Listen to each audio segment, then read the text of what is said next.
Good evening, guys, all of you from Cheenta Statistics Analytics Department, and we are here with today's problem. And it's a problem not very hard; it's really easy.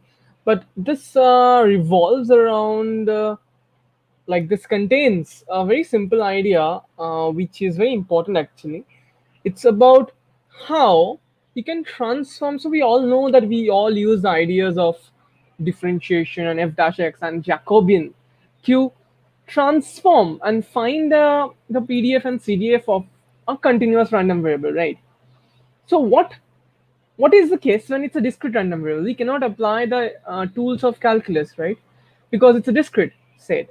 So what tools do we apply? How do we find out the transformation, the PMF of the transformation of a discrete random variable? And I will tell you the secrets of that idea. It's very simple, but how to work around it, how to look into it, I will tell you the ideas now today. So if you have not solved the problem, please solve the video, solve it yourself, and then come back soon. So I'm just trying to do it very fast because it's like the mantra of each and every starting video of this solve the problem a day series. Okay, so coming back to the solution, guys, let's try to understand this.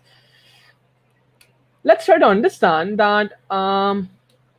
So let's try to understand the PMF first. So X is a random variable with the following PMF. So since you have this PMF, you can easily understand this PMF is nothing but binomial X follows binomial n comma p. You can easily understand that, right? And now what we are doing is that we are transforming the random variable into three categories. So X follows binomial n comma p, and we are considering it y is equal to ax plus b. We are considering y is equal to x square, and we are considering y is equal to root x, where x is 0, 1, 2, dot, dot, dot, n. So this is the thing. So the first step you should always do, it's the same step in the continuous random variable transformation, is that find the range, not the codomain, but the range. The codomain is the real number line, but the range of y of the random new transform random variable. Okay, so consider the range of the transform random variable. So let's take this example, ax plus b. So if you look closely into it, ax plus b is nothing but an AP in some sense. Why? But if you see that, let's consider this number one case. We will consider it differently. First, always find the range. So let's do the number one first. So find the range of ax plus b. So if you see the range of ax plus b, it starts with b. It starts with b, and then it should be like if x is equal to 0, then it's b. If x is equal to 1, it's a plus b. So the range is this set: a plus b, then 2a plus b, and it continues like this till na plus b. Okay, so these are the n plus 1 numbers in the range, and you can easily understand this is a one-to-one connection with the corresponding x. So if I ask you that what is the probability, this y in this case, in one case y, let's call it y1, y2, and y3. So what is the probability y1 is equal to, it's all of course of the form ia plus b, right? So if you ask this, it's same as asking what is the probability that ax plus b is equal to ia plus b, which is equal to probability x is equal to I. Okay, so which you know what is the probability. So therefore, this transformation is a one-to-one transformation. So you get one value of here and you get another value over there, one-to-one bijective transformation. So therefore, you can easily find out. So the first step is that find the range of y, and then of course you can understand. Therefore, you have to find out probability of, you have to find the general form, and you have to find out probability y is equal to that corresponding general term, ak, let's say, and you can find it out. Okay, that's the way you should try out this transformation of discrete random variable. Find the range and then find out the probability of this PMF. In case of CDF, what we do, in case of continuous random variable, what we do is that we, instead of finding the PDF, we find out the CDF. So in discrete random variable, the connection is you find out the PMF. In continuous random variable, connection is you find out the CDF. Okay, that's the basic idea. That's the only difference here. So you find out the range, and then you find out the CDF in the continuous random variable. In discrete random variable, you find out the range and you find out the corresponding PMF. That's it. Okay, that's the only idea. And you understood this. Now you will find out that AK is equal to corresponding. Find out which is the idea and what is the entire case. It's very easy over here now. So let's do the y is equal to x square part. It's exactly the same too. So y is equal to x square part.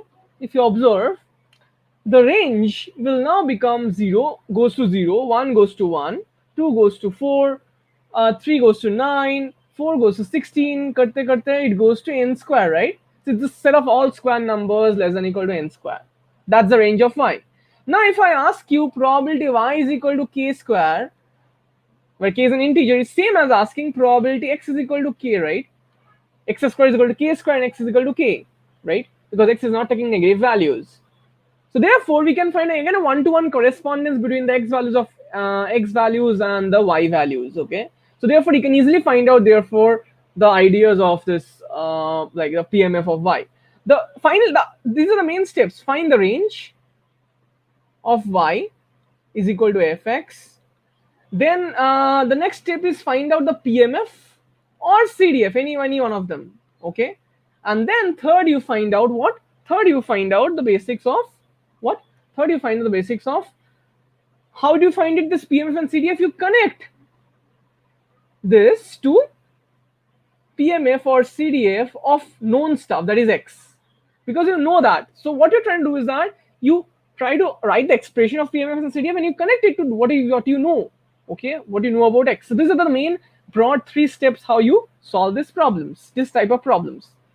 Okay, and you can easily find it out over here. This is the case 2, and case 3 is also really easy. Case 3 is y is equal to root x, and you can easily find out the range over here 0, root 1, root 2, root 3, and it will go to root n. Similarly, you can find out probability y is equal to root k is equal to probability x is equal to k. You can easily find out. It's also a one-to-one connection. So yeah, we have solved this problem. But what if they ask you? What if they ask you? There was a problem like that here it's all one-to-one. But what in case the PMF is defined, let's say x is defined on -1, 0 and 1, and then you do y is equal to x square. So what happens is that now the range turns out to be 0 and 1. Now the range turns out to 0 and 1, so probability y is equal to 1 is same as probability x square is equal to 1 is same as probability x is equal to 1 plus probability x is equal to -1. So you have to compute this like extra stuff, okay, where these two are going. So the idea is that if you draw a diagram, you will get the range like this, discrete points, and you have to find out which small pockets of x, there are many numbers over here, goes to corresponding that point, and add up all the probabilities of that. Okay, that's the basic idea. Add, like for probability of this point, y is equal to a, let's say, is equal to probability, sum of probability of all these points, where these are the i's. All this is the transformation y is equal to fx.